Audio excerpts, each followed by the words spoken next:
I'd like to call to order the regular meeting of the Board of Directors of the Vallecitos Water District, Wednesday, November 6th at 5 o'clock.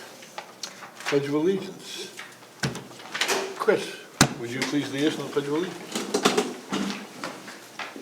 Hand on your heart, eyes on the flag, ready, begin.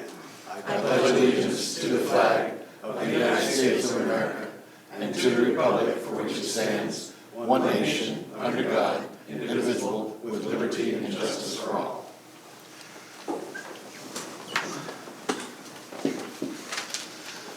Thank you. Roll call, please, electronically.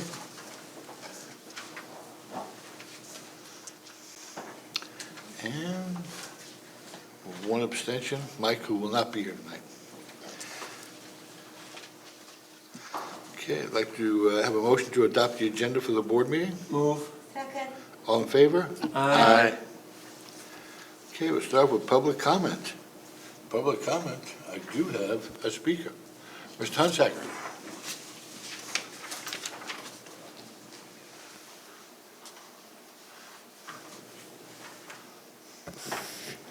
Mike Hunsaker, 115 Equestrian Court.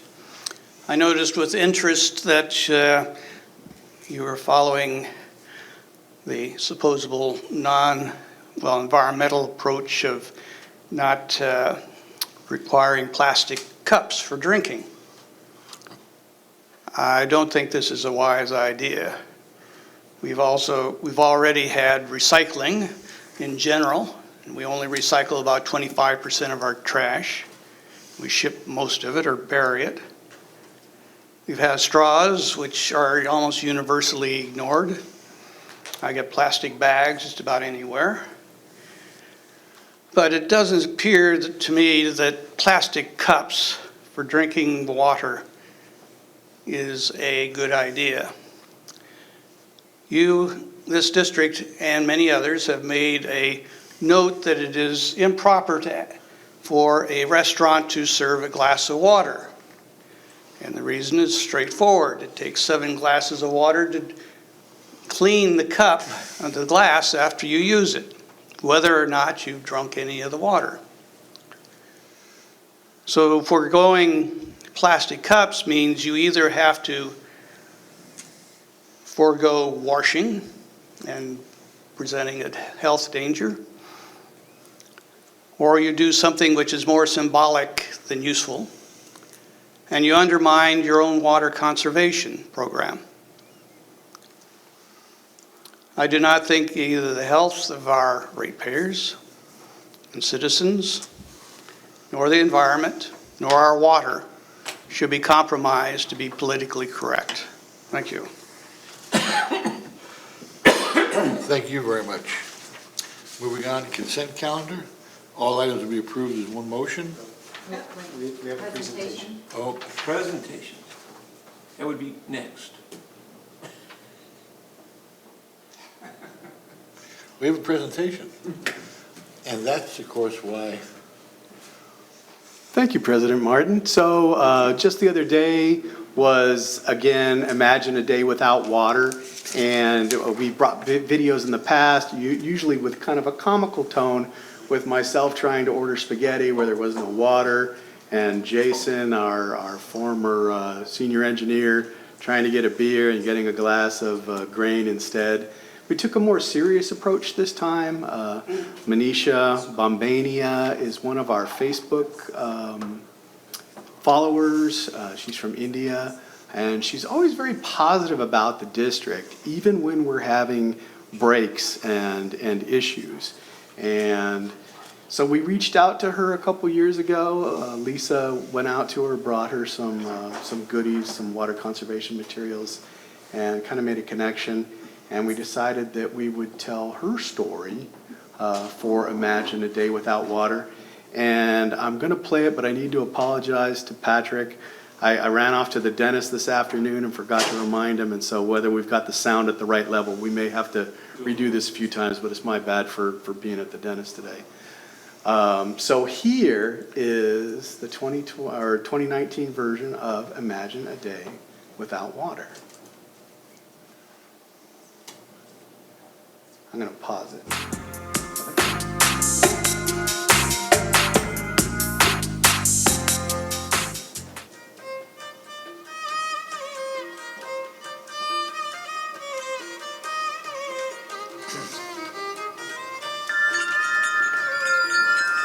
Hi, I'm Manisha, and I'm Vallecitos customer since 2013. Came to USA in 2008 from India. It was huge difference, the living style and everything, and water was included.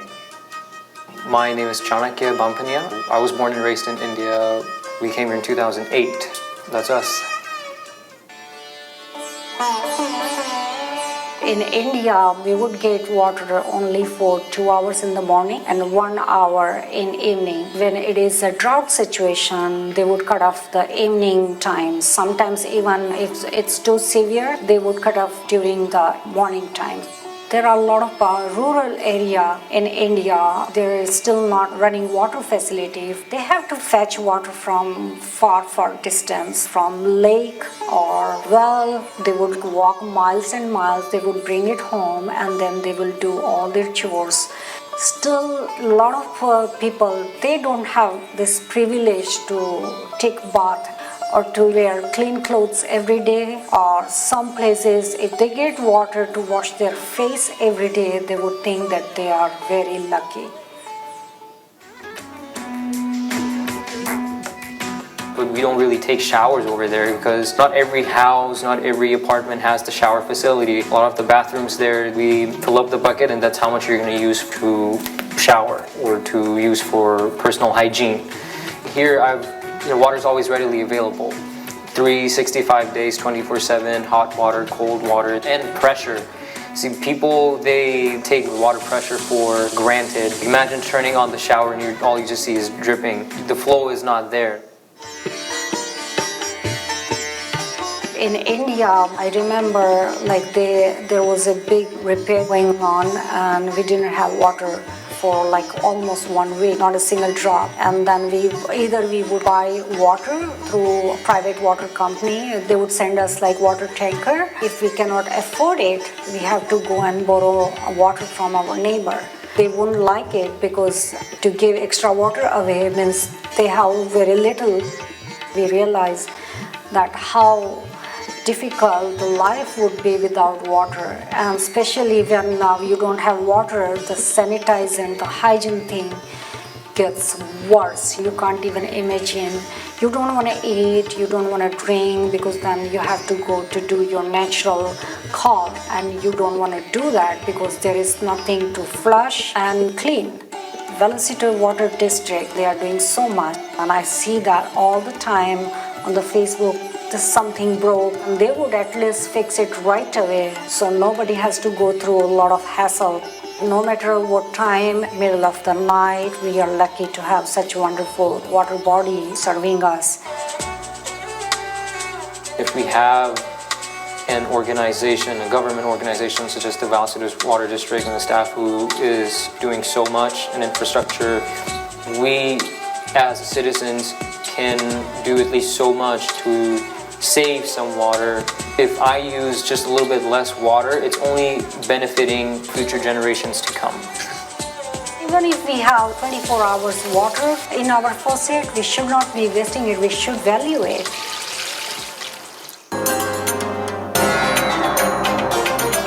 Vallecitos Water District, I became their big fan.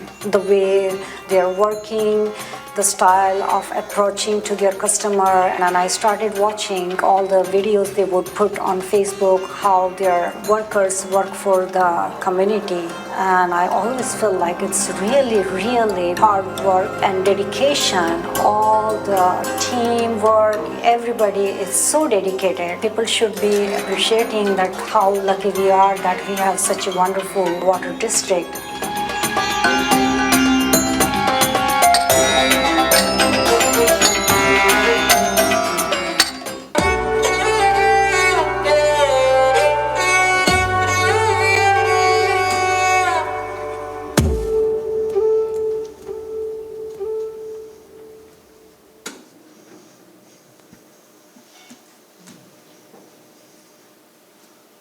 That's it. Very nice.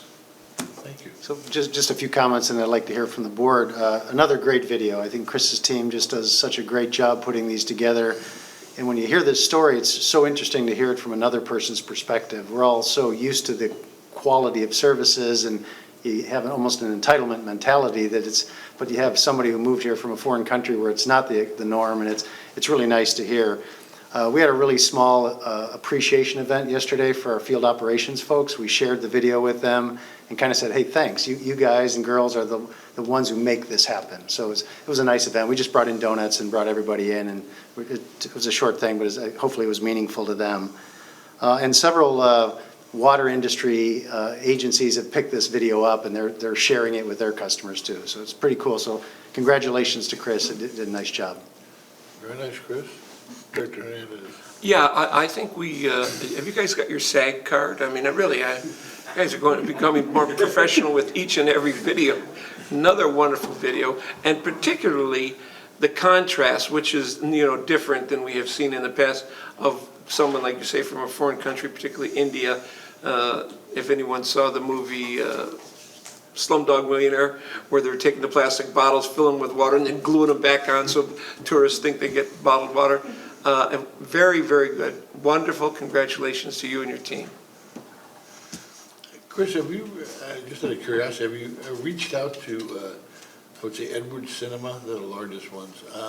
They're constantly looking for stuff to put up on the screens in between movies. I have, and in fact, their price is not particularly bad. My biggest concern is when it gets on that big giant screen, the camera that we have really isn't it's not made for a movie theater, and it might be rather grainy. But I could ask and just try it and see how it goes. And this might be a really good one to ask, hey, can we at least look at it and see what it looks like? Yeah, test and if it. it's good, we'll go for it. And if it breaks down, then we'll figure something else out. But that's a great idea. Great job by you and your team again. Thank you. Yeah, just before I leave, would you like this one on San Marcos TV? Yeah, Oh, yes. sure. Yeah, Okay. absolutely. Okay, thank you so much. Thank you. Thank you. I think you have two people. Did you want to I'm talk? sorry, go ahead. Yeah, I'd just like to say thanks, Chris. Great job, and I look forward to more of these. I think they're fantastic. Thank you. Director Evans. I want to say the same thing, and today, actually, we had caught this on the site today, and my only comment was I had to listen to it twice to catch all the words she said. So maybe if you have that again, is there a way to put, what do you call them, subtitles under it? We could probably do Because that. I listened to it the second time and got all of it, and I thought it was a really important message. It's a beautiful video, and it's really wonderful to take that perspective, and for people to understand that. I've had several people say to me, well, Israel can do it, and I'm thinking, you don't really know how Israel does it, though. It's important to understand the water isn't there all the time. That is just really beautiful. You guys are doing an amazing job. I have a good team. You do have a good team. Thank you, Chris. All right, moving on to the consent calendar. All items we approve as one motion unless someone pulls it. I'd move for approval. Got a motion? Second. Got a second? All in favor? Aye. 4. Okay.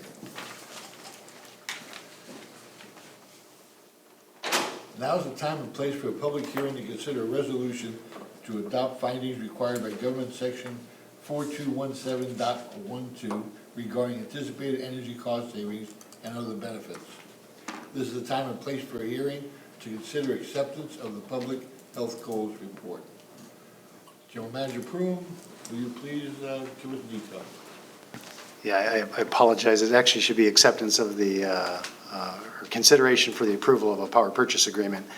So that's what's in front of the board today. There was a special meeting today where where the board addressed 2 items associated with this, and the board adopted the mitigated negative declaration associated with it, and authorized the general manager to enter into a cost reimbursement agreement subject to the approval of the power purchase agreement.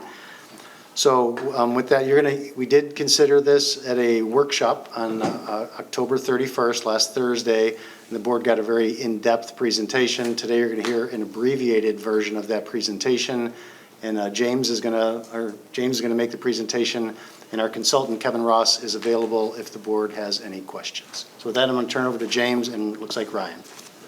Thank you, President Martin, members of the board. So I'm just going to give a brief presentation that kind of highlights the main points with the power purchase agreement for the district-wide solar project. And at the end of the presentation, I'm just going to kind of outline what actions the boards have already taken earlier today and what staff is requesting the board take action on. So first off, there's two sites that we're looking at. You're looking at the lift station 1 site, and there's a couple different options for sizing, and I'll get more into that in the presentation. It's either a 230 kilowatt per hour kilowatt DC site or 168 kilowatt DC site. Basically, it meets our needs as meets the targets of the RFP. Both of them would. It's a fenced-in array, and we already briefly discussed what some of the additional requirements were, and I'll hit that one more time also. At Twin Oaks, we're looking at almost 2 megawatts, 1.9 megawatts, or 1,900 kilowatt site, roughly 4,800 units, and you kind of see how the array is lined up, and the spacing in between is large enough for us to get our vehicles down. We could access all of our ports or vents or panels or access or test stations on those tank sites. So it doesn't interfere greatly with our operations, and still gives us access. So a little bit of an overview of the PPA, and I won't go through all the bullet items, but basically, in general, it's a third-party ownership and partnership with the district. And the important thing of it is, at the end of it, it's no capital expense out of the district's pocket. We get a PPA rate of just under 7.8 cents per kilowatt hour, and it's fixed for 25 years with 0% escalation over that 25 years. Again, there's no capital required by the district, and the capital the district has already put in is going to get fully reimbursed by the cost reimbursement agreement that the board potentially took action on earlier tonight. The project development costs are all rolled into the whole PPA, so that's including anything that needs to be done to develop both sites. So our PPA provides contractually responsible for design, build, own, operate, monitor, and basically all the operations and maintenance and all the warranties for both sites. And there's buyout options. There's buyout options at 10, 20 years, and of course at the end, which is 25 at roughly 25 years or 25 years. And it's based on fair market value. I talked to Terra Verde, and basically if you're looking at, for example, the LS1 site, a fair market value of the smaller system would be brand new. Brand new is roughly $211,000 to $211,000, and then of course there'd be some depreciated value thereafter. We don't know what the fair market value would be, but it wouldn't be higher than the initial estimated installation cost. So, and you could buy out, or the board could elect to buy out or not move forward with LS1, and it wouldn't change the PPA rate at Twin Oaks. So this table, I know it's a little busy, but essentially to put it out is, this is what the board saw back in 2018 and the rates that the board saw back in 2018 that made the decision to move forward with the project. So I'm not going to go over really these in depth, but coming over here, what we're looking at is we have two different site sizes for LS1. And the reason for that is last year we had a large winter. And with that, LS1 did not have to pump sewer over to Meadowlark to create recycled water, because with all the winter demands, our pumping was down. So the smaller size one is to reflect that if that were to happen again, we don't want to be in a situation where we could be between paying the PPA rate and paying our normal electricity costs, be actually costing the district potentially more in those rare events. So this is how that new, the smaller 168 kilowatt DC was actually developed. And if you have further questions on that, I'm sure Kevin knows a lot more about it than I do, and he'd be happy to answer questions on it. But with that, it obviously you could see the annual basically savings on it. You could see the 25-year savings on it. You could also see what the REC value would be on that, which is basically a value that we could get on the market for the greenhouse offsets, essentially. And so basically we have two different sizes there. The Twin Oaks side did not change, so all those numbers stay the same. And just to clarify, that REC value is an annual, and it's an estimate. So that's kind of the raw estimate of what it can. It could change year to year depending on demand. Let's talk about some of the risk and the conditions. So, and these were kind of went over in a little bit more detail at the workshop, but just to kind of hit them again, obviously the provider and the financier, long-term solvency if they go bankrupt, the district operating profile, if LS1 is reduced considerably, there could be an issue there. That's why the smaller system was introduced to help offset or help mitigate the possibility of that happening. The RESBIT site benefiting account reduction. So as things change, you have a lot of flexibility. You could put up, I believe, up to 50 accounts on the RESBIT site with Twin Oaks. Right now, 11's proposed. And in a single year, if your consumption changes, you might be off, but it'd be only off for that year. You can make that adjustment and change it. And one of the things that we will have to do with the site is look at our usage profile, project out what we're doing, and make sure we make the right decisions on that. The SDG&E TOU rate, if the SDG&E changes the rate after grandfathering, and just as a reminder, we're grandfathered in on both sites until December 31st, basically end of 2027. After that, we don't really know what's happening.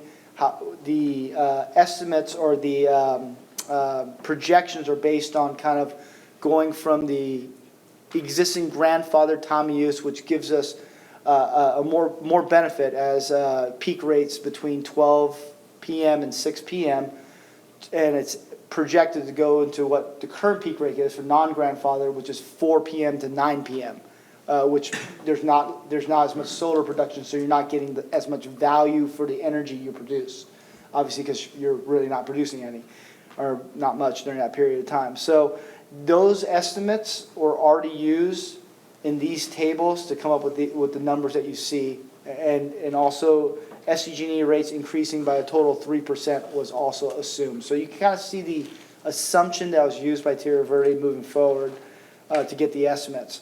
And the site development conditions from the city, again, talking to the city, and we kind of hit it a little earlier today, they, obviously it's not in writing, but they don't foresee any really considerable or any significant landscaping or walls or anything that, considering that the viewing of the panels would be easily obstructed because of the site, if you recall. I'll kind of go back to the picture, and this site's a little skewed. It's a long, skinny site, so they care about how people view it from San Marcos Boulevard, and they also care if there are residents around it, how they view it. Now, the good news is there's no residential units or no proposed residential units around it.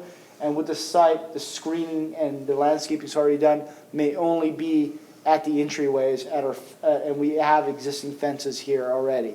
So that's kind of where they left it. Obviously, the city could choose to condition as they see fit based on what is actually going through when they actually go through the application process. Even if they do, 100% of the costs are on the PPA contractor's risk. It's not on the district's risk to move forward with that. So as far as option tonight, staff is basically asking for a couple, and it's a step-by-step option, is really, does the board want to enter into a PPA? Is the first question that the staff is asking. Second is, if so, does the board want to pursue LS1 as part of the PPA or remove LS1? And the third, if so, if LS1 is included, staff would recommend going with the smaller 168 kilowatt DC system for LS1, because that would hedge us against future big rainy years where we don't use LS1 from the month. Basically, last year from December through April, LS1 had very little use, which was not typical. And it won't be typical, but we don't want to get into a situation where we're actually paying more at a particular site, even though it would only happen on a rare occasion, than if we didn't have this PPA.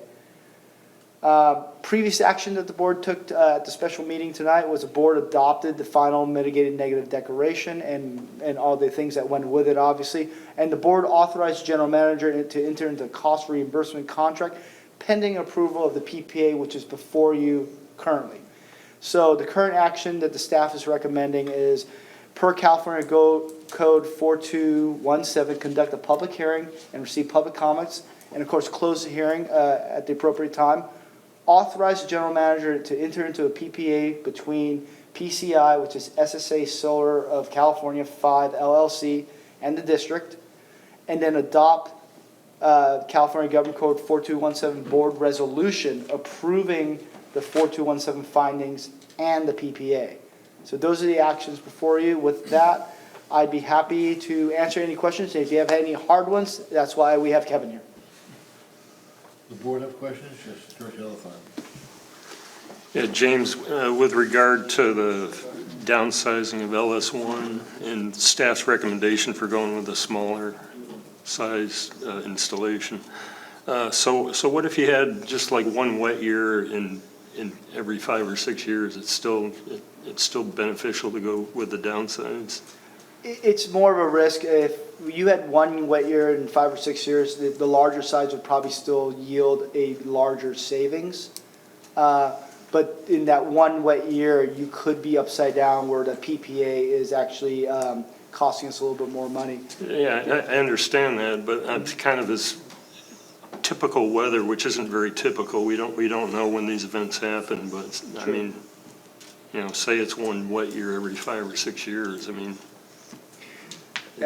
At the end of the day, it will be the board's prerogative. It's just, this is the only way we can hedge against ever looking at the PPA costing us more money on a particular site than not having the PPA. but that would be in a particular year, though. That I mean, only for that year. Yeah. Overall, the larger site still gives you a greater savings over the life of the PPA. Maybe Mr. Ross can expand on that a little bit? Yeah, it's interesting because if we hadn't had the dynamic of a dry year with relatively high consumption, immediately followed by a wet year with relatively low consumption, sort of back to back when we were doing the analysis, we probably wouldn't even be discussing a smaller system, Okay. I think, to your point. Yeah. So it's really a way, as James was mentioning, of mitigating the risk of, during that, if that occurrence were to happen again, there's a potential that you'd see negative cash flow just in that year. But over a 25-year period, if in fact you only see that occurrence of the very low consumption situation, you know, on a every 5-year, 10-year, whatever scale, then in fact, as James just mentioned, that the overall 25-year savings associated with the larger system would be greater monetary benefit to the district overall. That's true. Right. Thank you. Director Evans? Oh, thank you.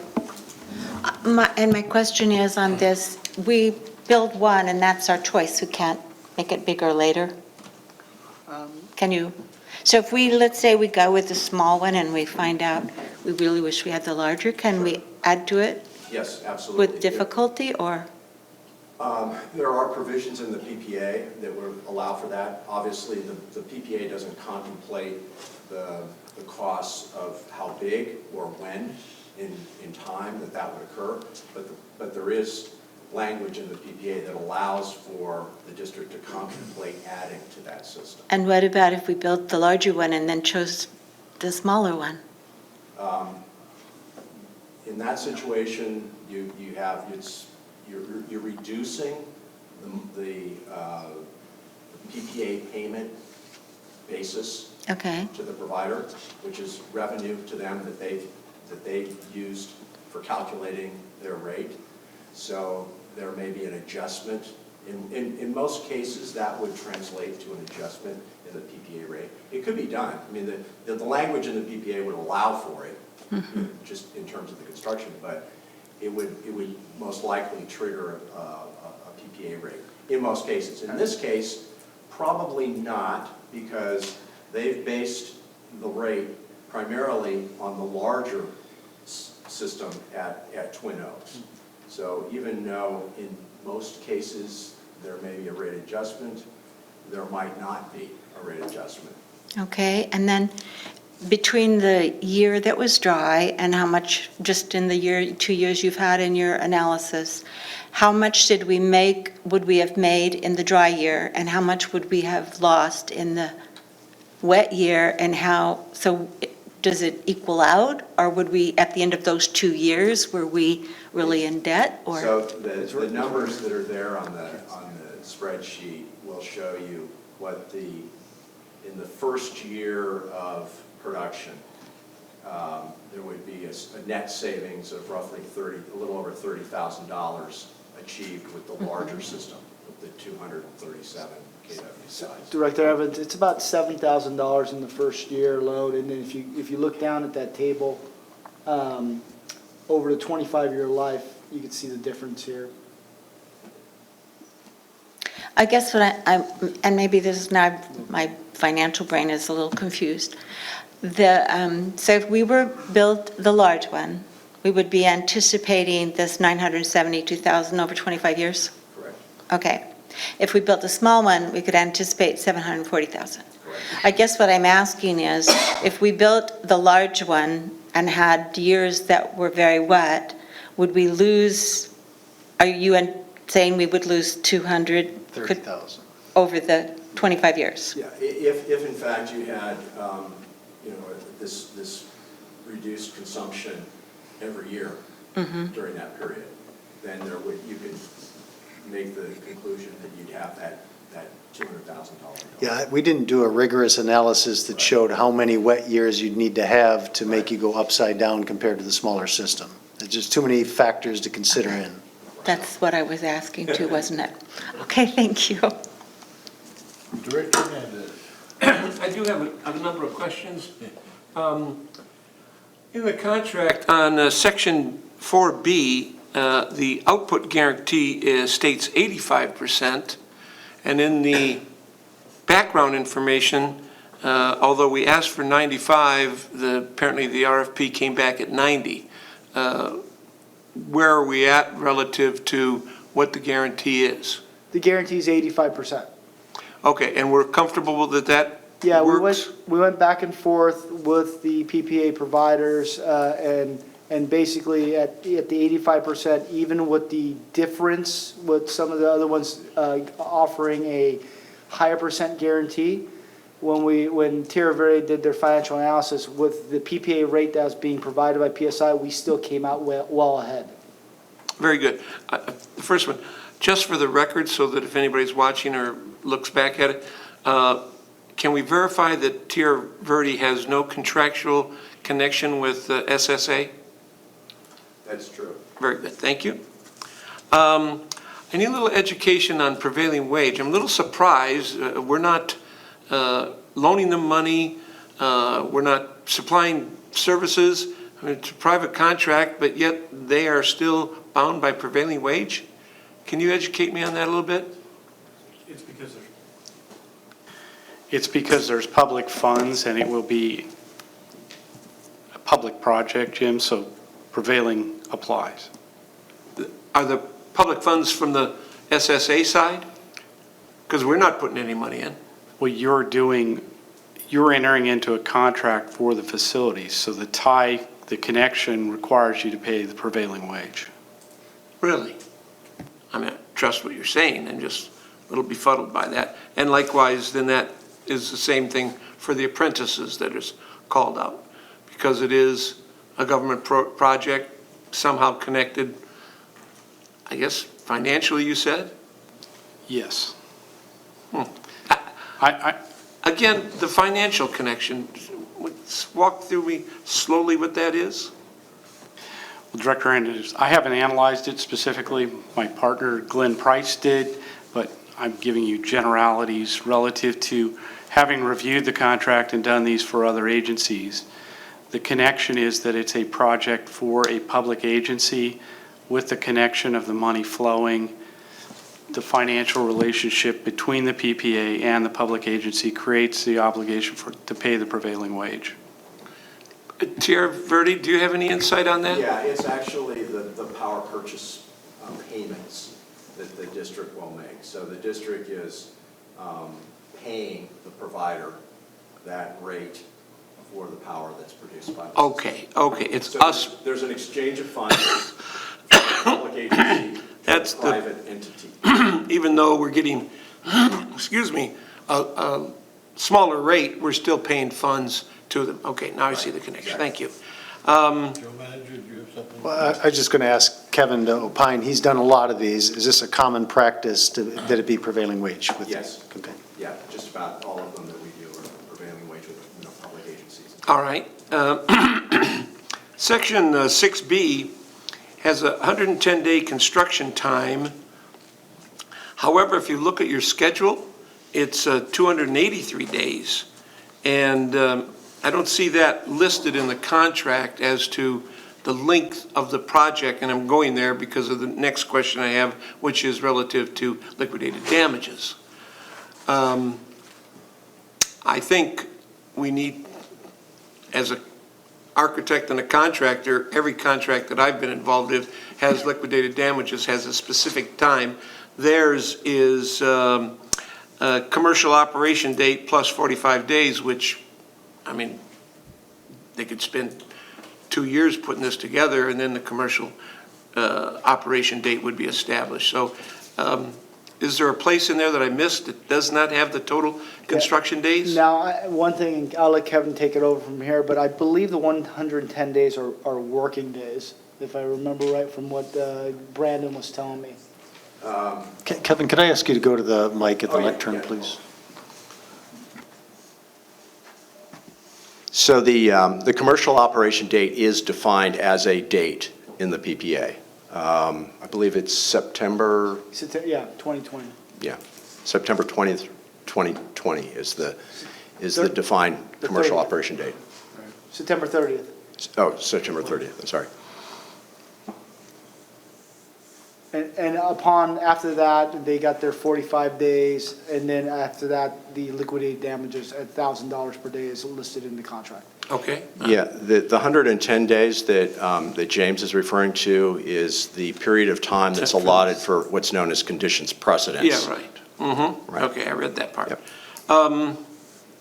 The item C in that same section, paragraph 3, regarding the district shall pay provider an amount equal to the termination value.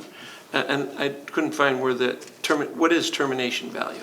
There is an exhibit, and I think it's exhibit C or E or C or D, that provides a table of termination values for each project site. That if, for whatever reason, the district had to terminate the contract or terminate one of the sites of the contract, the table indicates the cost to reimburse the provider for pulling out of the contract. at that All right. point. Yeah. If James or someone could identify where that, I looked through it, I did, maybe it wasn't, I didn't see the termination table labeled, so I may have missed it. Item 12B, metering tests. As we have just are now and are also going through a little bit of a discussion about what's going on.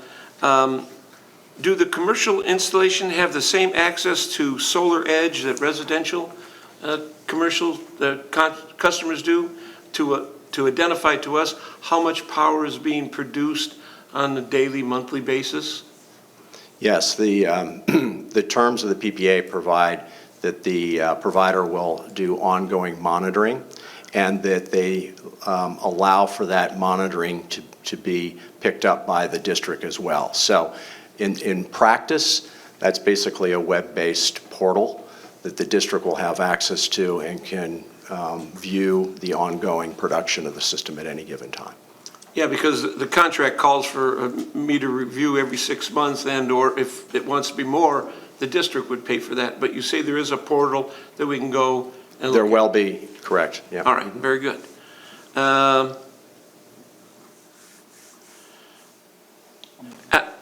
I did not see in the contract specific language of bifurcating the two. I mean, I think we all want to do the best, but I didn't see where we had the option of doing one or the other. You'll have to point that out to me because I didn't see it.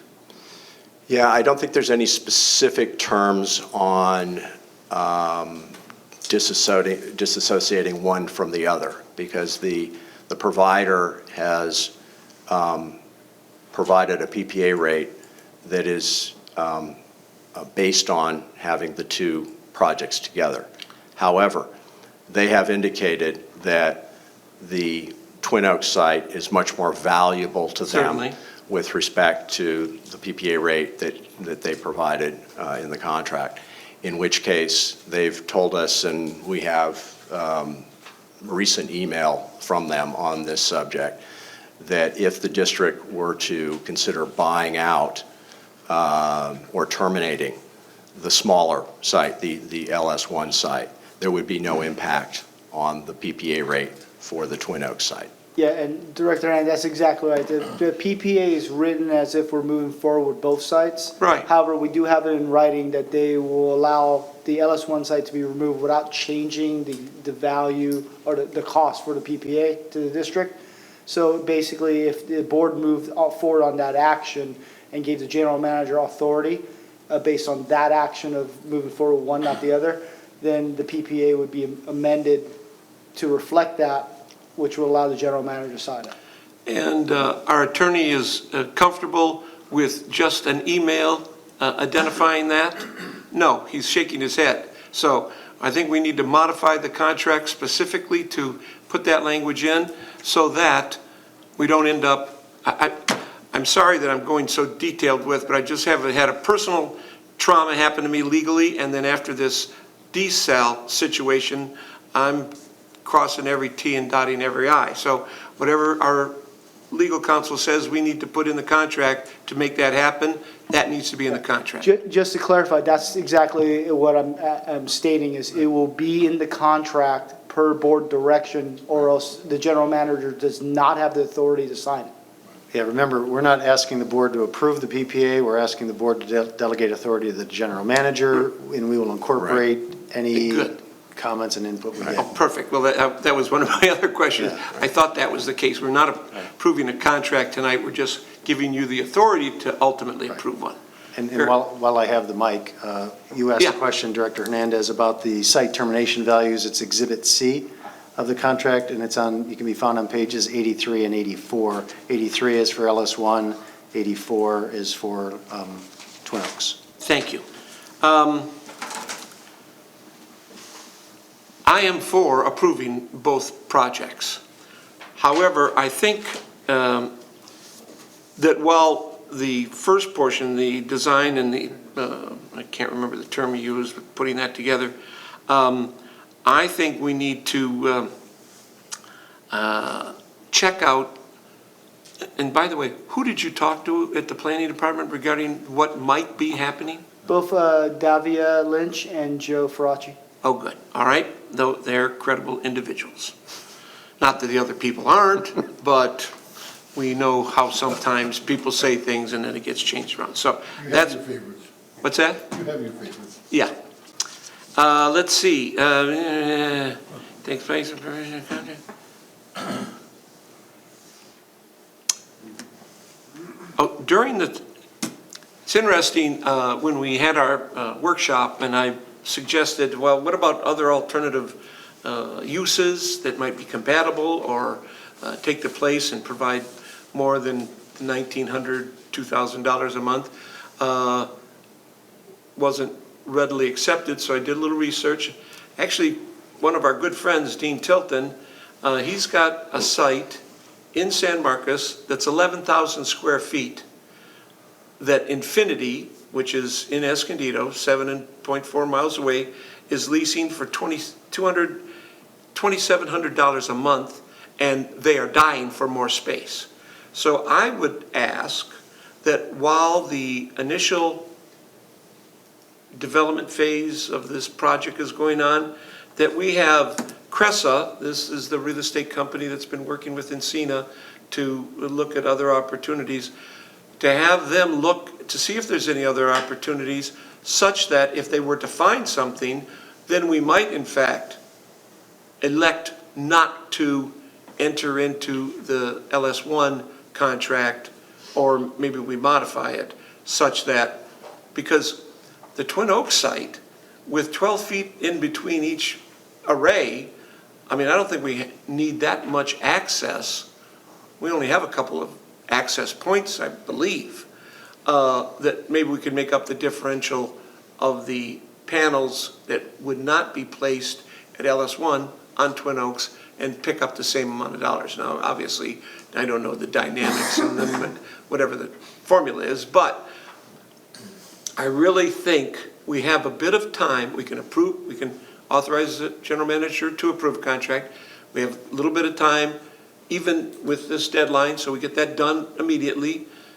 If the language is such that after we have entered into the agreement, we find a better and higher use or a compatible use, that we are able to do that. So I would highly suggest that we, again, have Cressa take a look to see if there are others out there that, and that site that Dean Tilton showed me, he gave me the address, I went over, gravel site, nothing any different. As a matter of fact, our site is a lot nicer than that. So I think there potentially could be some opportunity. That's all my questions. Questions? Yes, I'm done with my questions. Anyone else have questions of staff? No. Anyone from the general public have questions of staff?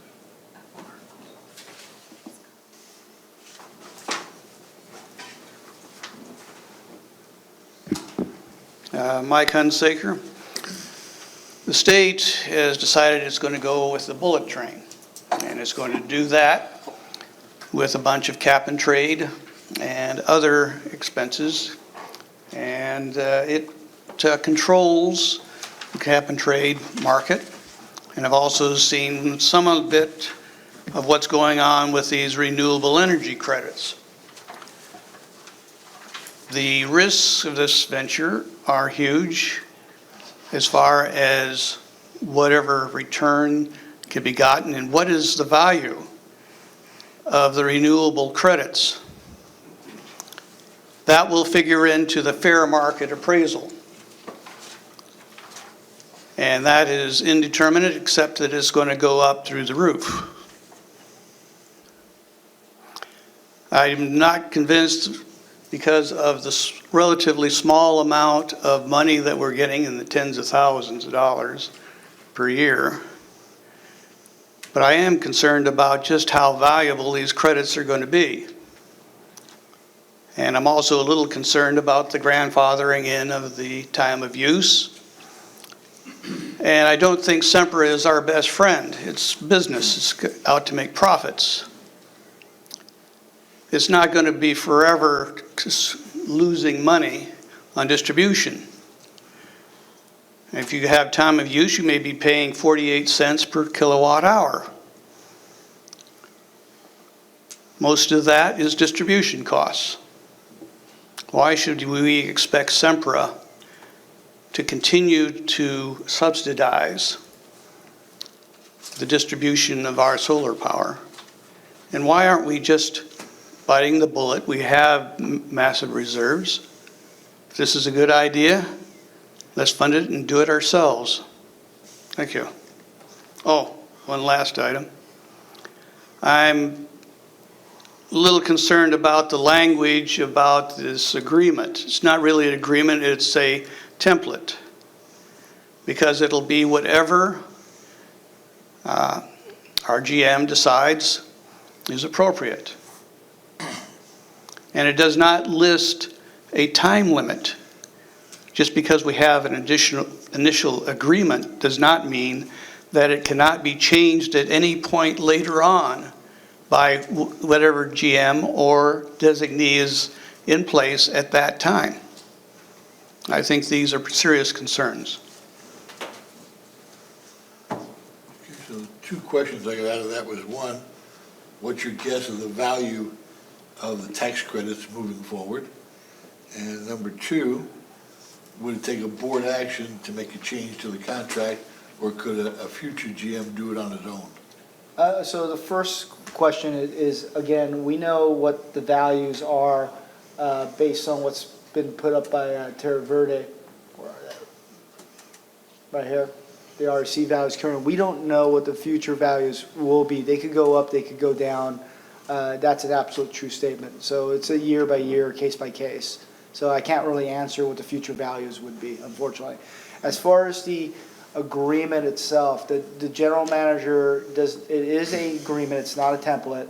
The general manager only has the authority to move forward based on the board direction, and any change to that would have to come back to the board, and general manager approve them. If I'm misstating that, please correct me. No, he's absolutely right, and the speaker was incorrect. It's not going to be whatever the GM wants it to be. It's going to be what, in essence, what you see in front of you, and there may be minor modifications based on the direction that I receive from the board. And just to clarify, what we're really looking for is yes on power purchase agreement or no? If yes, yes on LS1 or no? And if yes on LS1, what size LS1? Okay. Any other board have any other questions? Seeing no other questions, the hearing is now closed. Does any member of the board have any further questions or discussion? All right, so the questions are being asked by staff is, number one, do we want to do a PPA? Do we need a motion for that?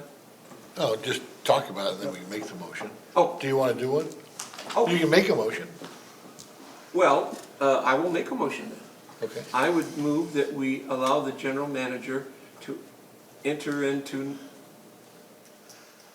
PPA. PPA with the modification that we talked about relative to the language being put in there relative to bifurcating the project and establishing CRESA to look at alternate uses.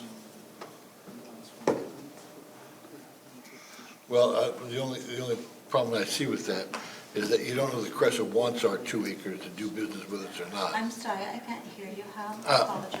I'm sorry, you don't know, CRESA is doing work currently for EWA, but we don't know that they really want to take a 2 acre site in San Marcos, so I don't want to tie them to CRESA. Other than that, I don't have a problem with what you're saying. If I make general manager. General manager? So if you take the name of the commercial broker off the table, I have some concerns about timing, and maybe I can ask Mr. Ross to go to the lectern while I phrase my question. Okay. I don't know exactly when the contract needs to be signed, so I don't know how much time that would provide us to do these negotiations.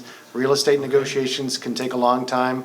We don't even have a broker under contract, and then they'd have to go look around and find people. The EWA experience took quite some time to go through. I don't know if we have that much time, so maybe, Kevin, if you can address that issue.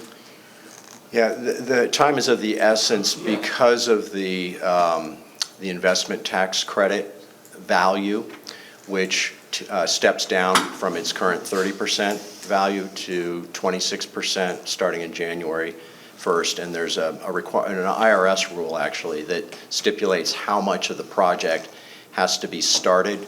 That's basically funding in this case, because there really won't be anything going into the ground yet. But there certainly will be money spent on engineering and possibly even materials as well to order long lead items. So that activity would have to occur immediately following the execution of the document. And I didn't want to hold up that, because I did understand the timeline.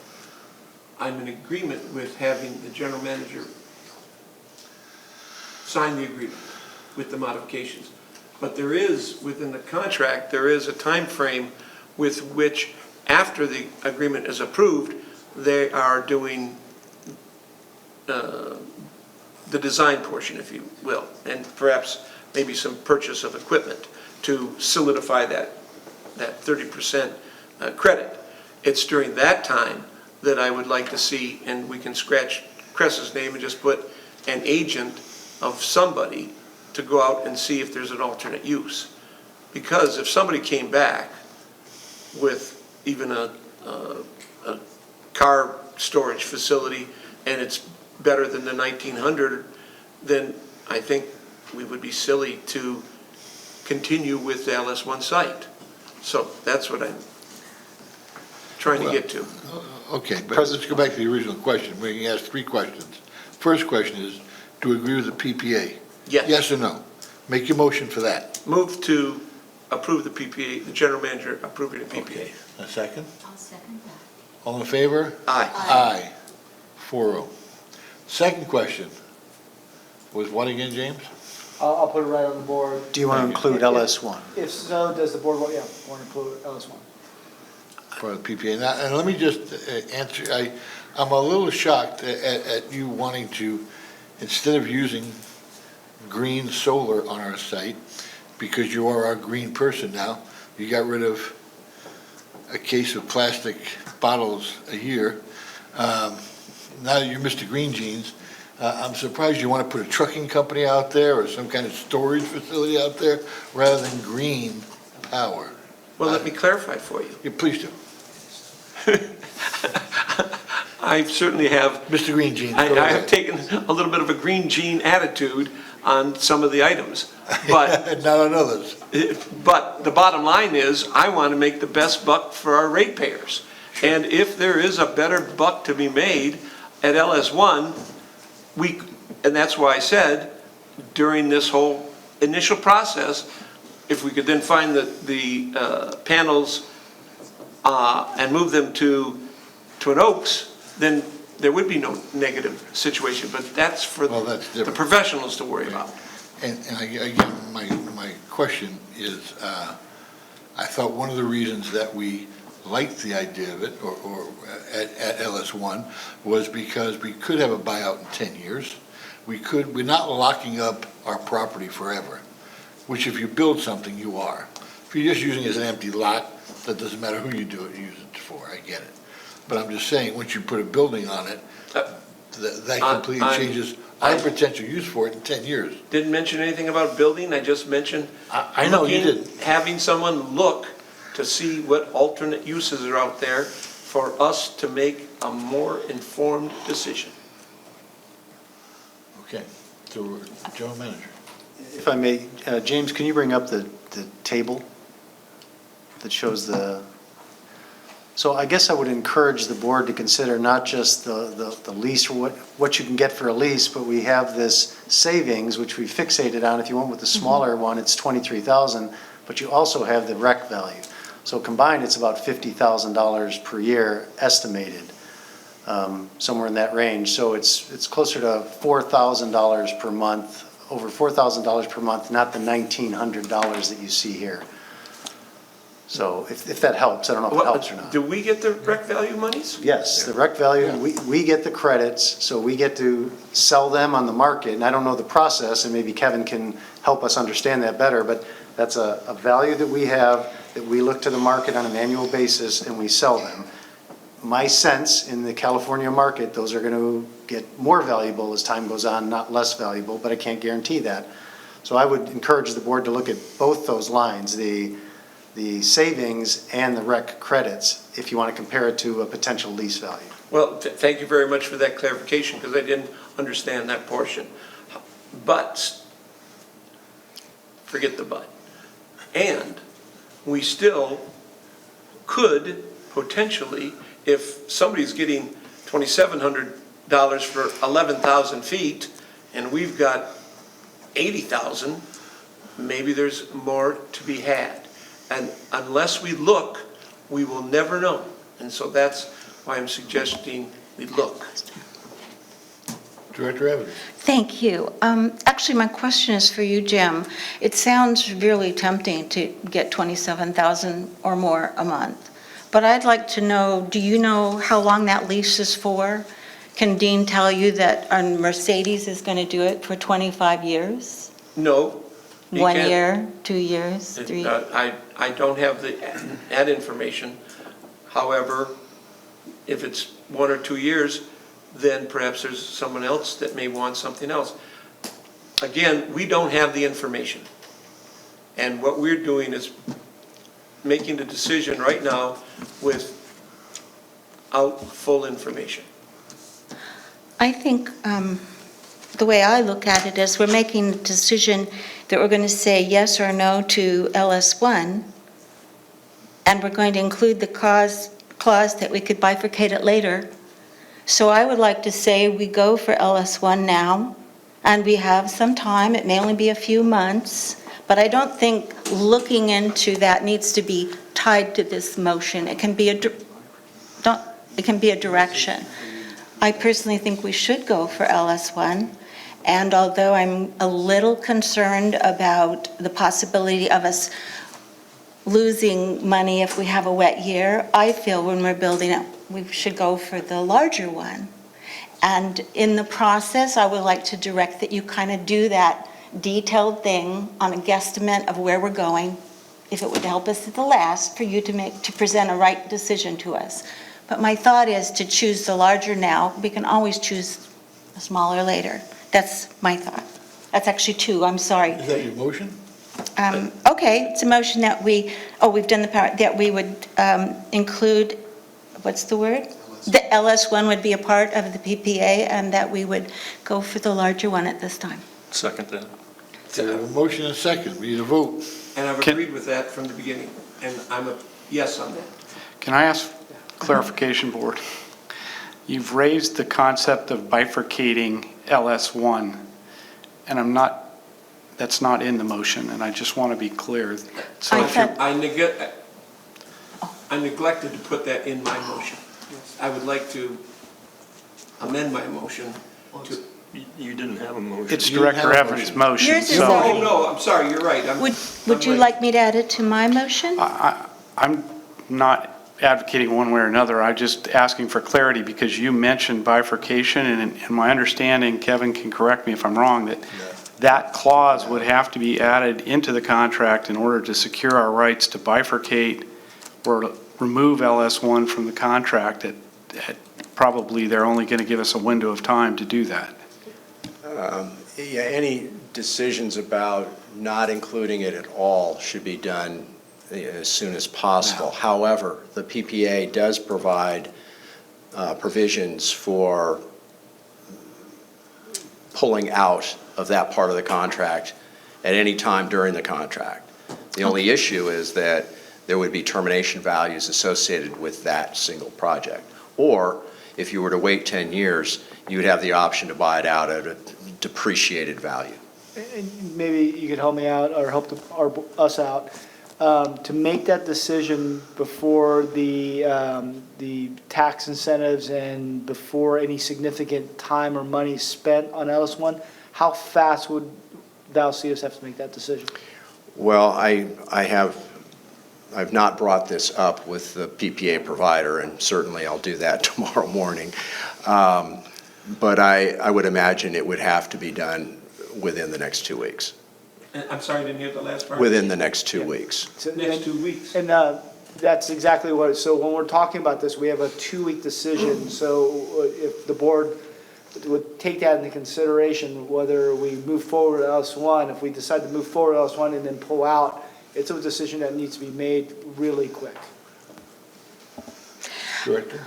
Well, I would like in that situation to maintain my motion that we include LS1, and we recommend that we look at this larger system. And I don't feel that 2 weeks is appropriate for the bifurcation consideration. I'd just like to go where we're at. And in the next 2 weeks, if something amazing happens, we can change our mind. But I don't want to include that. So the motion is now taking bifurcation out of it. It didn't have it in it. He was Right. concerned. Oh. I mean, I'm throwing it out that it's a possibility, but if I heard you right, we say yes to the PPA, we say yes to LS1, and we say yes to consider the larger. But we have the right to pull out Correct. in the contract right now. Correct. And if we pulled out in 2 weeks' time, it wouldn't be a problem. Yeah, because the provider has not burdened itself with any cost associated with that Okay. project. And in fact, worst case, if they run their due diligence and for some reason, I mean, this would be inconceivable, but as an example, if for some reason the project could not go forward from a use standpoint, for example, or something like that, they would then drop the project, and the contract makes provisions for that. So that either way, there's provisions in the contract. Okay, Thank you, Kevin. I'd like to keep my motion as it. There's a motion on the floor. Do I have a second? My second stands. Okay. Director Hernandez, you have something you want to say?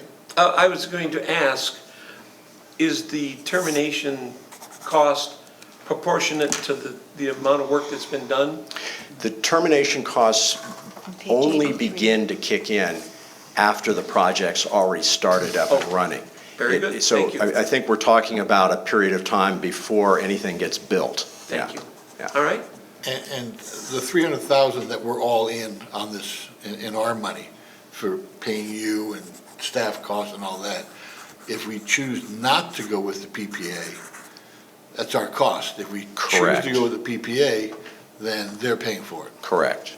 So that's $300,000 savings right there from this board making a decision to do this work 2 years ago, and spending $300,000. So there's another savings that you have by going along the program. So motion stands, second stands, need a vote.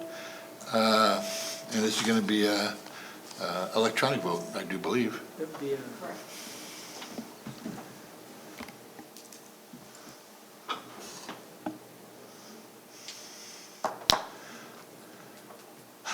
Four oh. Shocked. Thank you. Thank you very much. I would like to ask about, during this period, as I had mentioned, that we look for an agent, doesn't have to be Cresta, someone to look at alternate uses. And Jim, I hear what you're saying, but from what I understand, we have to be definite within 2 weeks. Oh. And that's not going to give you enough time no, to Hal, get you're someone wrong. tied up. We can approve it within the 2 weeks, but during this first phase, before we end up with termination costs, we can look at other things, and if we choose not to do it, or they choose not to do it, we can bifurcate, we can eliminate that portion. I got to ask the attorney, who has this right? Is Jim right at any time up until they start work, or am I right anytime until you sign the contract? Kevin? Yeah, it would actually be at a point where they're actually spending money on that particular project site. So, you know, and this is independent of the cost reimbursement agreement. So there, if they were to begin funding engineering or procurement of materials and equipment, that's when there would be an added cost to the district to pull out of that portion of the I project. understand that. Okay. But even if that were the case, in this first period, we're talking engineering, and like you say, maybe some purchase of panels, which is a small portion of, on LS1 of the total project. If during this short period, if we in fact had someone to bring us something of substance that we brought before the board to make a decision, then I don't think that's an unreasonable request. Director Evans? I have two questions. The first one for you, Kevin, is when you said a short time, how, just on your own, having been through things like this, from today, if we've approved, to when you think they'll start investing money? Is this 1 month, 2 months, maybe 3? I would guess probably a month. A month. Maybe 6 weeks. Okay, 6 weeks. So even if it was 2 months with the holidays, okay. Yeah. Then my second question, I guess, is to you, Glenn, and that is, who would be doing this research, and how much would that take away from staff and cost us to do it? Because I realize they're not going to pay us for it. So this is our expense to research it. You're talking to find a potential tenant? To find a potential tenant and Yeah. get the deal. So we'd have to adhere to our purchasing policy to figure out how to get a consultant on board that would help us. And that takes time. And then that consultant would need time to go out and scan the marketplace and see what's out there. The EWA process took them at least a half a year by the time we went Okay, through this. So. and how much would it cost us if somehow there was a miracle and someone showed up in a week? Well, I don't know. So the deal that Encina entered into with Cresa, which is the firm that Director Hernandez mentioned, is that they don't pay anything until they find a tenant. So it's kind of free to EWA unless there's a tenant that's found, and then they get a percentage of the lease. But why would a consultant want to do it for free when they're just going to come forward and say, I have a tenant, and then we have to decide we do or do not want it? We're not saying we definitely want a tenant. We say we want to look at a tenant. Yeah, certainly a commercial real estate broker is going to want some sense that there's going to be a payoff at the end. They're not going to want to do a lot of legwork and find out that they want to know you're real about this Yeah. and really serious about it. Well, just me personally, I appreciate where you're going, Jim, but I just don't feel like the ratepayers are going to want to pay for something under duress, and that's how I look at this. We're asking a lot, and we're asking to spend money, and we may come up with a no, because my personal feeling is if there's a lease and it's only good for 1 or 2 years, I probably wouldn't be interested in that. I like the stability of this, and I like what we're doing. That's just me, I'm only one of 5. I'm just letting you know. Mr. President. Yeah, okay, but just so you know, we already had a motion, it's already been moved on. Right, and So I agreed with the now motion. you're coming up with druthers. No, I'm adding to, which is my prerogative. We're not adding to the motion, that's done. No, I'm adding There's to been no second. the subject at hand. And if I may, again, there would be no expense, as with EWA, there is no expense to our district to look. If, however, they find one and they bring it and it makes sense to us and we all agree, or the majority of us agree, then there would be a payment to the agent. But there is no monies that the district would spend looking at this opportunity. Well, you might be right, I am right. but I do feel if our staff is going to go out and look for something, to find the something, you just said someone's going to look, that person is using, we're paying for it. We're taking them off another job, or we're asking someone to put in extra hours. And I'm just saying, I appreciate where you're at, but I don't agree with your direction to the others. You asked the other two. I'm just saying, it's not free. Now, if you go out and bring someone in, that's a whole different story. It didn't cost you anything. But if I'm asking my staff, our staff, then I'm spending their money and their time on something that feels And I frugal, I not understand frugal, that. fruitless. I understand that. Okay, We're not, well, but you're anticipating that staff is to be the one to look for this. I'm not saying that. I'm saying find an agent. That's their profession. That's their job. who's finding the agent, Jim? We could pick up the phone and have Cressa here tomorrow. That's finding an agent. Okay, well, Or anyone else, Dean Tilton, half a dozen others in the neighborhood that would jump at the chance to look. Okay. All I'm saying is I just disagree with your direction. All right? I'm one of I can 4 understand people that. up here. Very good. All right, gonna move on. Wait, I was moving on. President Martin. But you can't move on right yet now. What? You need to, There's you a need to resolution. Is that, okay. Yeah, sorry. Yeah, I was just going to say, thank you for humoring us and going through the 3 steps we asked for.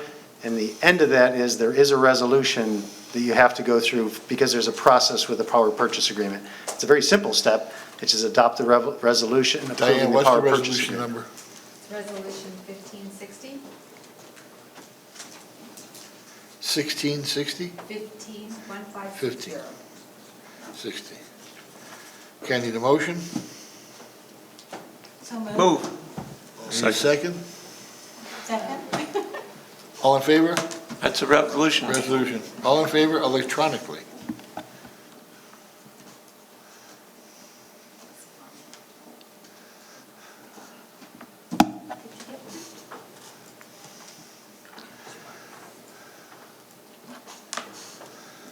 Four yeses, one absent. Thank you very much. Moving on with the agenda items.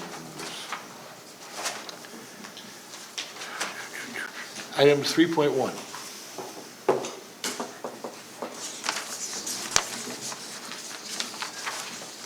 Thank you. Kevin, thank you very much. Thank you. So, item 3.1 is the consideration of approval of a joint use agreement with the Water Authority regarding a facility that we have a connection to one of their main aqueducts, and I think Rob is going to handle that item.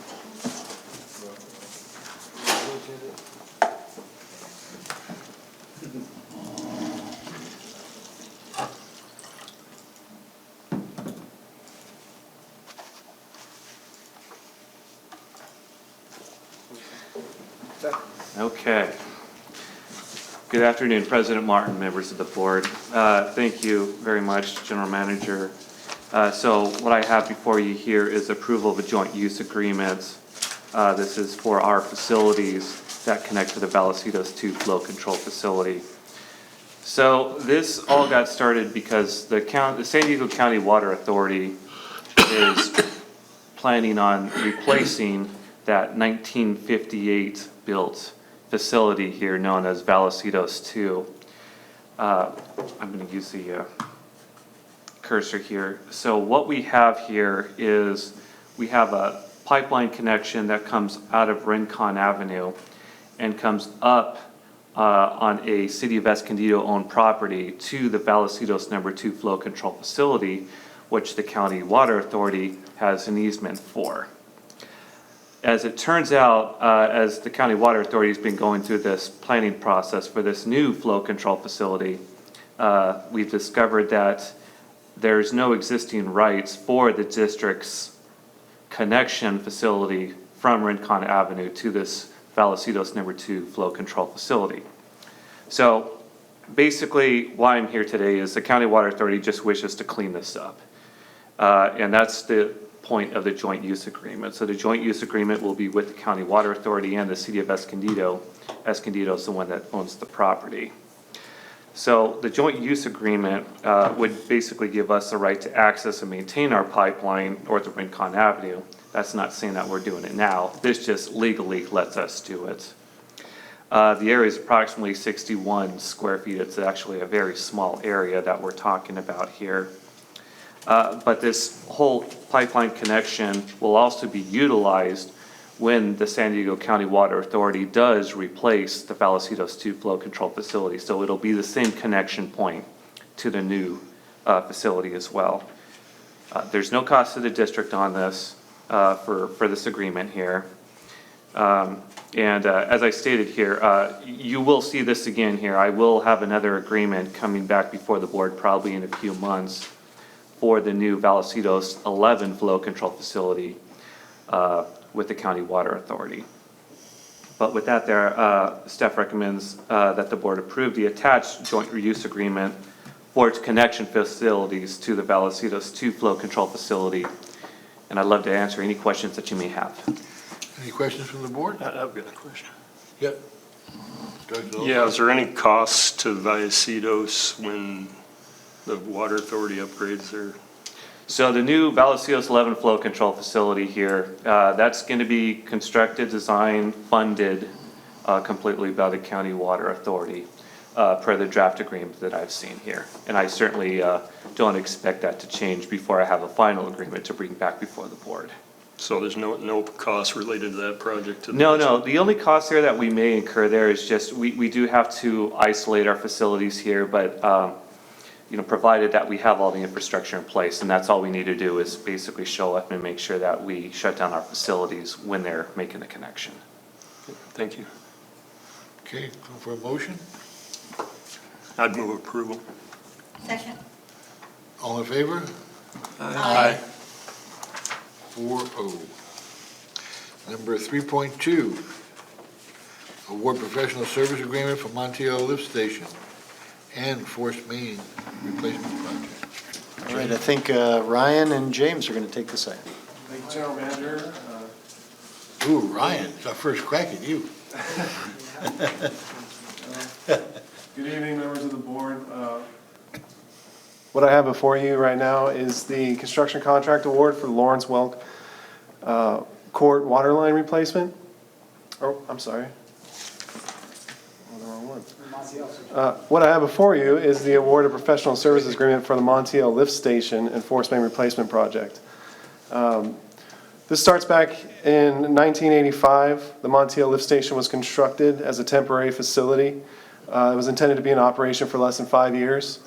The Montiel Lift Station collects flows from the local sewer shed, and it pumps through a 6-inch diameter force main on Montiel Road, discharging into the gravity system at Nordall Road and Montiel Road intersection.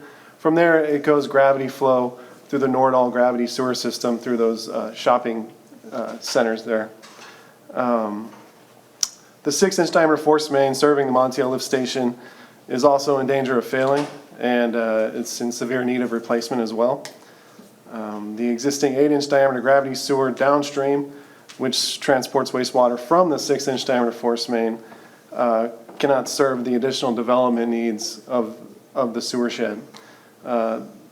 These 3 projects are identified in the district's 2018 master plan and identifies them for upsizing.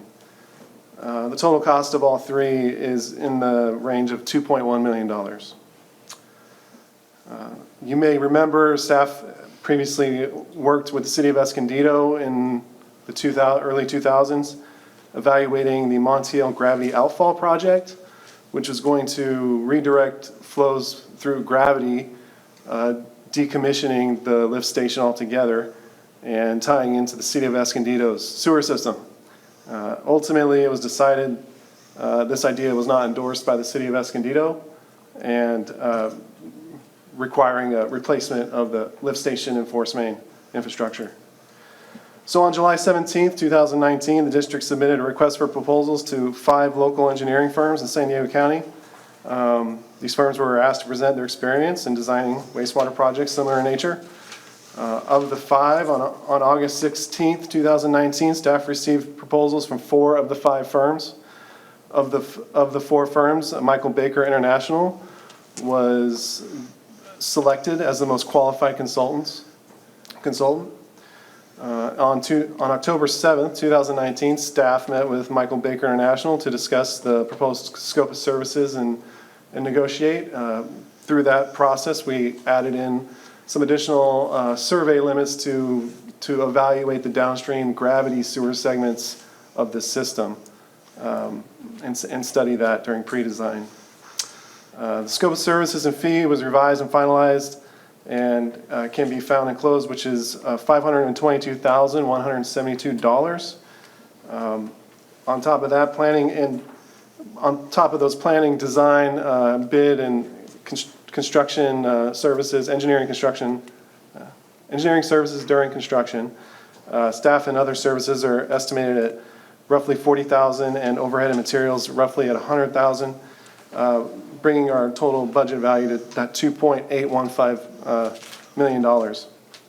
So staff recommends approval of professional engineering services contract with Michael Baker International in the amount of $522,172 for design, bid, and engineering services during construction for the Montiel lift station and force main replacement project. Directors, any questions?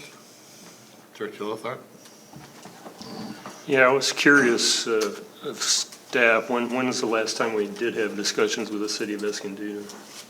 So I'm going to let James handle that. He's kind of spearheading that effort. Okay.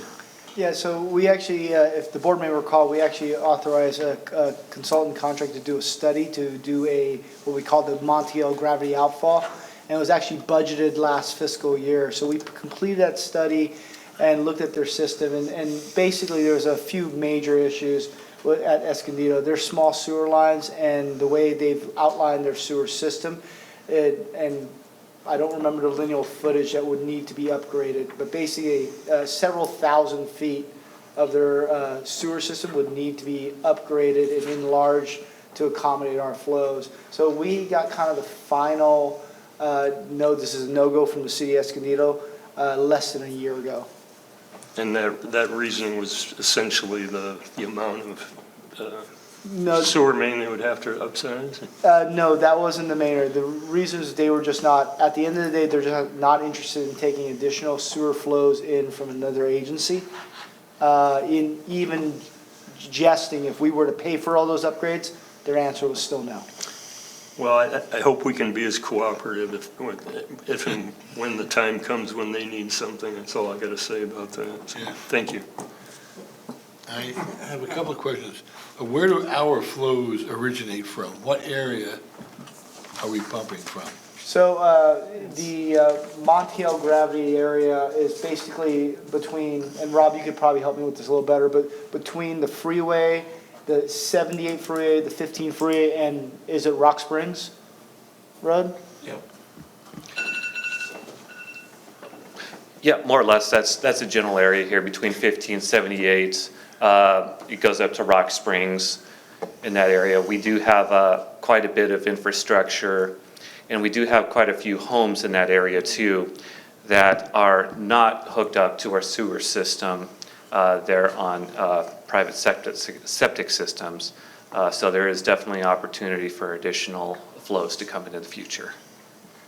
The construction we've had going on Montiel, the housing that we put in there, I assume they've paid their PFF fees. Yeah, they paid their capital facility fees, yes. And, okay, and the capital facility fees have been being paid for this temporary site for 30 years? No, the capital facility fees actually go directly towards this new pump station enforcement. Their user fees for connection to service go towards this temporary site for maintenance and operation. Is any of that land there ours, or is it all SDG&E's? Where the pipe runs, we have that empty spot of land there, a few acres? No, right next to the lift station, right? Where the- yeah, where the station is. So there's actually a hotel, and Rob, you could correct me, is that the Hotel Leora Lane? That's correct there. So there's a hotel planned for that site right And we right have, there. I think, a 40 by 40 easement where the pump station's at, and then I don't know if it's a 40-foot or a 20-foot easement that comes out to Montiel Road. It's 20 at most. It might be 15. Okay, so that's what we have there, and then we have an easement along the backside where the gravity sewer along the freeway comes in to the lift station. That's the majority of the flows coming through the sewer. I'm kind of highlighting it. Right. Maybe I can show it here a little better, but kind of highlighting it right here. Thank you. Thank you very much. Move for a motion. So moved. Second. All in favor? Aye. 4-0. 3.3, construction award for Lawrence Welk Court water line replacement. Yes, you get the new guy again. So Ryan's going to handle this one. So this time, what I have before you is the construction contract award for the Lawrence Welk Court water line replacement. This is a 12-inch diameter concrete mortar line and coated steel pipeline, which was installed in 1976 in a 30-foot wide district easement under the Lawrence Welk Court Road, kind of on the northeastern most part of the district. There was a break was discovered underneath Lawrence Welk Court. Crews responded to the break and attempted to excavate to repair the pipeline. It was approximately 20 feet deep. With the equipment they were using, they just couldn't get to the pipeline to properly perform a repair. So crews isolated the pipeline and provided a temporary high line to serve the one or two residents in the area. Staff then planned and budgeted to relocate and realign the pipeline alignment in the 2019-2020 fiscal year. Staff prepared an in-house design and bid documents, performed internal quality management for this project.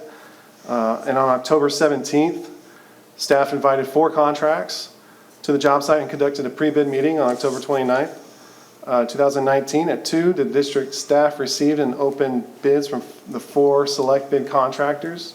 The low bid was Southland Paving at $144,975.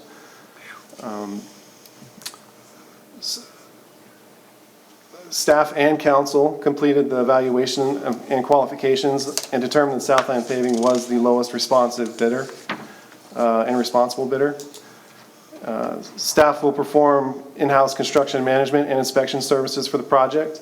Special inspections, material testing, soil services will be performed by Christian Wheeler Engineering.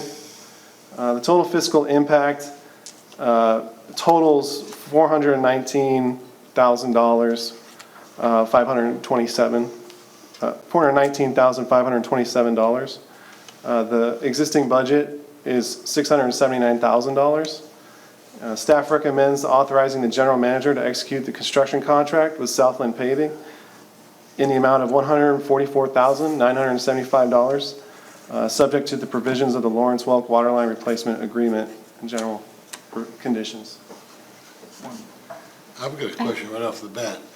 To actually have someone come in and do the work is $144,000. However, we're allocating $600,000 for the project because of staff time?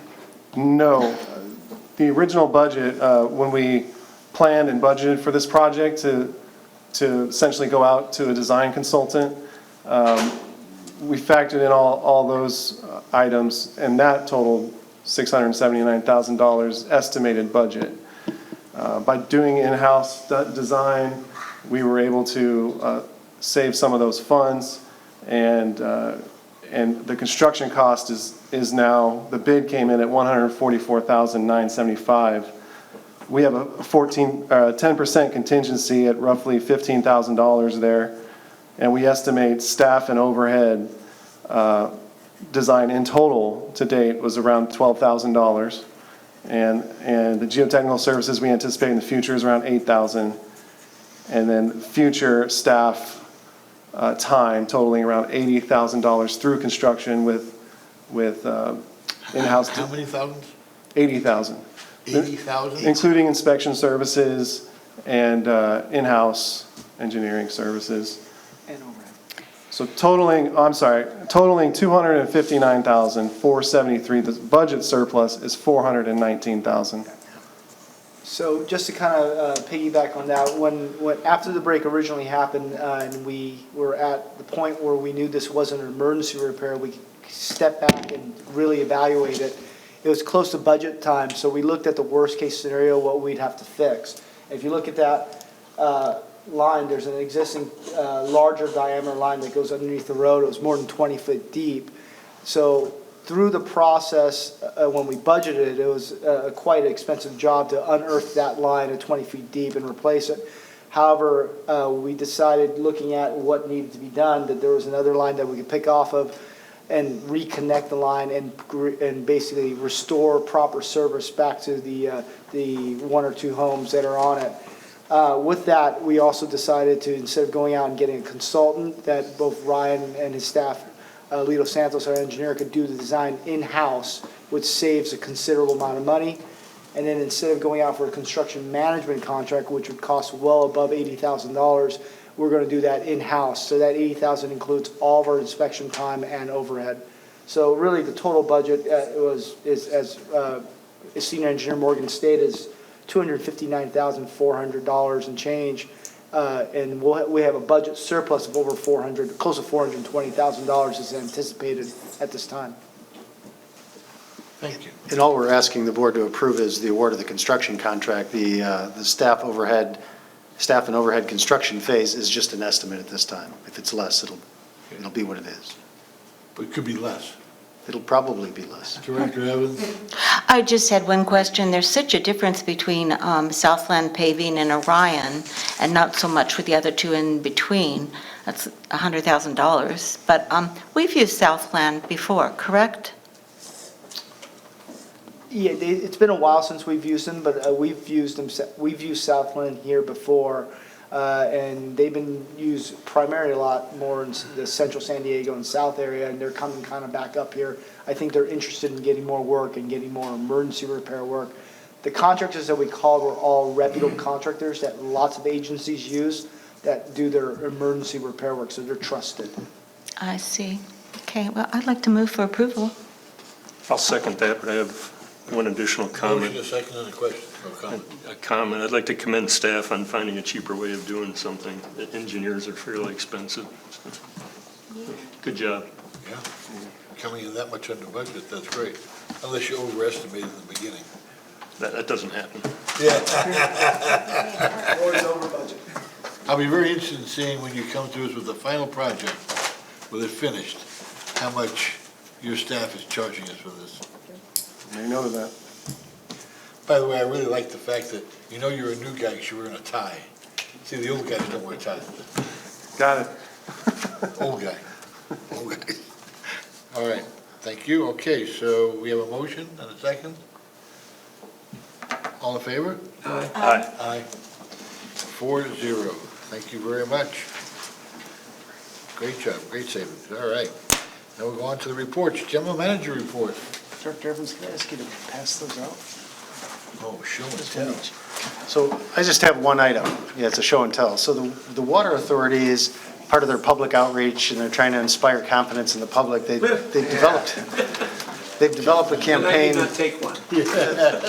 They've developed an outreach campaign called the Faces of the Water Industry. And what they've done is they've created a calendar, and they've gotten pictures of employees that work for member agencies. So I just wanted to point out that we're well represented in here. Rondi. We actually have two on the front cover. We have Rondi and we have Richie Arbayo, who's in the bottom section, top row of the bottom section, not the far right, but the next to the right. That's Richie Arbayo. Looks like you guys found Rondi. Rondi's also featured in the March calendar month. Dale Austin shows up in the month of August, and he's a pump and motor tech. And Richie Arbayo shows up again in October. So just to let you know that the Water Authority's done a good job of reaching out to all the member agencies, and I think every member agency has at least 2 or 3 or more employees. So I just wanted the board to have a copy of that. And that's all I have tonight. Well, thank you. Thank you very much. District Legal Counsel. I had a couple items. First, Director Hernandez, I apologize for being flat-footed for you, but I wanted to clarify, in 2012, the legislature specifically amended the prevailing wage with provisions to clarify to include power purchase agreements. And it's the fact that it's on public property and the public entity is receiving a benefit either from the energy generated or the credits coming back. So I just clarify for you. The other one was going to be a foreshadowing, but GM Pruitt sent me an email this afternoon. So there's a law firm out of Northern California called Driscoll and Owens, and you may have heard this. They set up a web page called waterbilloverpay.com, which you can no longer find because they've taken it down. It was a means to solicit plaintiffs to file 218 actions across the state of California. In the last month, this law firm has now started submitting claims to water agencies all across California.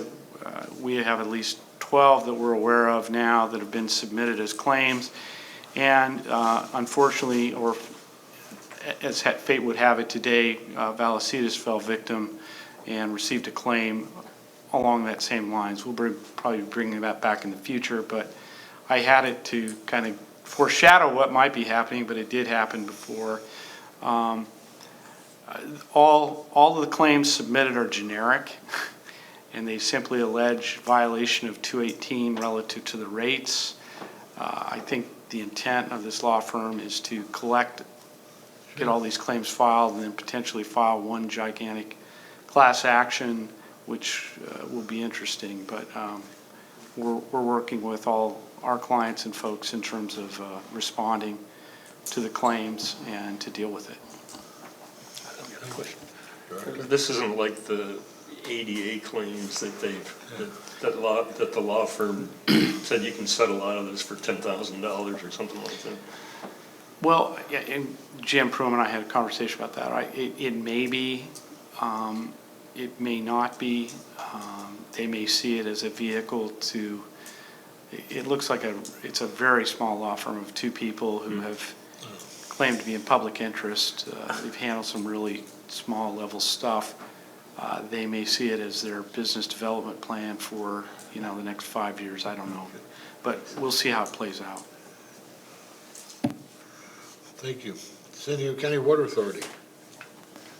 I'll be quick. I just had a few things. First of all, I think I mentioned the Fiscal Sustainability Task Force had an update recently, and I may have mentioned too, but I want to make sure. And the last 2 meetings, they've had 2 out of 5, were focused on the TSAR, UWR, so the TSAR, and they are looking at making it a permanent a permanent rule. Possibility. It was going to be available for new enrollees, and they're looking at ways to accommodate the different types of agriculture there are today. We have a lot more of the little small farms and the units on that, and they're supposed to be presenting that in November. I have, if anyone is interested, I'll say it at the end, I'll just go on. In the legal legislation and public outreach, they just commented that our governor signed 870 bills and vetoed 172 this legislative year.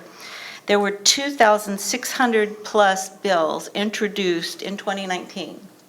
And 1,042 were sent to the governor, and that means there's 1,583 became two-year bills and are still active in the legislation for next year. So, if they do what they did this year, we're probably talking 4,000 bills. Just amazing. They have a Citizens Water Academy at through the Water Authority, and they've now are onto their class just started, and it will be their 700th graduate. So they are really doing a great job with that. And are you all familiar at all with that? Yeah, they've done a really amazing job. Then I wanted to say that the face of people in water, we had Rondi and Richie right up on the walls at the Water Authority. And I do notice Vallecitos is up there a lot. And I also got a kick out of them saying, I was talking to Denise, who's like the director of public outreach, and she says that Vallecitos is the most active at going after grants, and we keep them on their toes. That she says Lisa Irabi is amazing, and she said that woman gets the information and goes for it first. So I kind of like that idea because we've been in a lot of the grants, so I'm happy to see we're doing that. The GM interview, I want to remind you, is on the 14th of November. So if you have any specific questions, you can tell them to me now, or you can email them, or you give them to Glenn, that you feel is something I should ask. There will be an open interview with set questions, and there'll be time for individuals. I don't know if everyone will get a chance, but if you have something you feel I should be asking the new GM, either in respect to the region or in respect to us, I'd really appreciate that if you could get that to me, particularly in writing, so I don't lose it.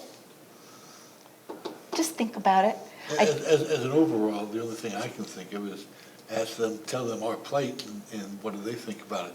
We're not in litigation yet, so people can talk about it. Yeah. Key word there is yet. I'm just going to make sure you take care of your member agencies first. We're the most important. There you go, perfect. But you're right. Okay, but if you do, please, will you send them to me? And I would just need them before the 14th, so maybe the 12th, next week. And then I had one other little thing I think there was. Oh, I wanted to know, I can make copies for you, but we have the litigation still going on, and it's very hard. One time everybody's working, next time they're litigating, and they're angry, and they're not. But I thought there would be there's an interesting topic on the Metropolitan Water District. They have a mid-cycle biennial budget review. And the delegates have always been very frustrated with how the Met does their financials, and I really compliment this district and the Water Authority for how thorough they try to be in giving information out, and they have a 5-year plan.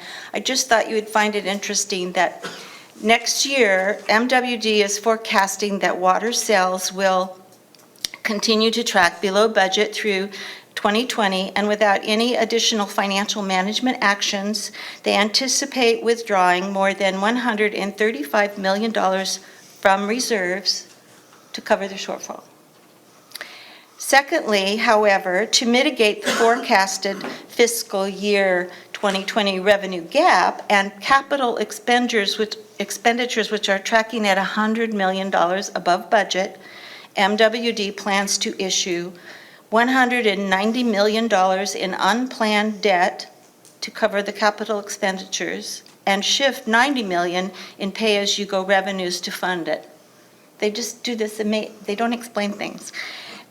Also, they have issued unplanned debt in fiscal years 2015, 2016, and 2017 to reimburse itself for hundreds of millions of dollars in capital expenditures to free up the pay-go revenues to fund operating expenses and replenish unrestricted reserves. And the last time they updated their long-range finance plan was in 2004. Considering that it's total, the water sales are wrong, the issuance of unplanned debt, all of that is, they now think it might be a good time to look at it again. So you have an attitude really interesting up there, and I'm not saying everything about MWD is at fault, but the board members and the staff and the GM, the way it works is just amazingly in secrecy. And there's very few questions asked, and one of the things that the delegates have done is try to get that out to them. So it's not just that we have trouble litigating.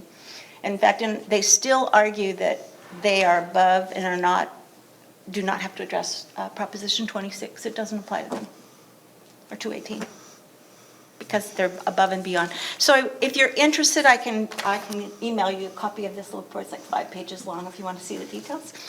I'll pop that in the mail. I'll give that to you to pop. And that is all. Thank you. Thank you very much. Encino Wastewater Authority. We had our capital meeting this morning, and the status of the capital projects, the network improvement in the final design is taking place. We are looking at the solid thickening pre-design, which is 5 bids. They've chosen 2. They're going to each one have an opportunity to display their equipment, and then it's a 4-year project after they make a determination of the pre-selected equipment. Then the cogeneration building, that's the one with the bad wall that's been falling down. They got the shoring design, and now they're going to go out to bid on that. And then the primary area improvement, an $11 million contract is ongoing, just begun with the design portion. It's supposed to be finished in June of '21. They awarded a design contract for additional services for digester improvements, and that was this morning's meeting. Thank you. And then on the Policy and Finance Committee meeting earlier this week, actually, they pushed everything early for November so that we're out of this evening in December, so we're out of the holidays thing. We received the tactical plan status report, which will be going to the full board at our next meeting, and everything seems to be up to snuff. They're online with everything they want to get done before the end of the year. That was interesting. There was a revised established document amendment, and what it had to do with was PERS. If EWA should disperse for any reason, who was going to pay their portion of PERS? That's very interesting, is that the smallest people are the ones that brought it up, because they would be de minimis, and so that's being changed, and they're going to bring that to the full board as well. The full board will approve it, then they come and go to the general manager. Goes through the whole cycle where everybody has to agree to it. But it's so that everyone pays their fair share. And then the South Parcel Utilization Update, there wasn't much update on it other than things are moving forward on getting things done out there. So it's exciting for the district. It said they have it was interesting the conversation because they did happen to get the name of the company that's doing this? Cressa? Yeah. They got the golden goose with this 2-acre parcel. I mean, there aren't too many people that need two acres to pay you $80,000 a month. I mean, but that's the golden goose. So now it's kind of, you got to bring them back to reality going, that isn't what you're going to get for the rest of it. So Caltrans has some of it for the widening of 5, and there's a few other things, but nothing really new. And the rest will be coming out, going to the board for a full board to look at. That's that. Standing committees. Jim Hernandez, you have a standing committee, I think. Haven't had one. Haven't had one? Anyone? Yeah, you did. We have a personnel, no, that was the last meeting. PP, yeah. Director report on travel, conference, seminars? Haven't had any. Okay, with that, time being 6:49, we're adjourned. Thank you very much.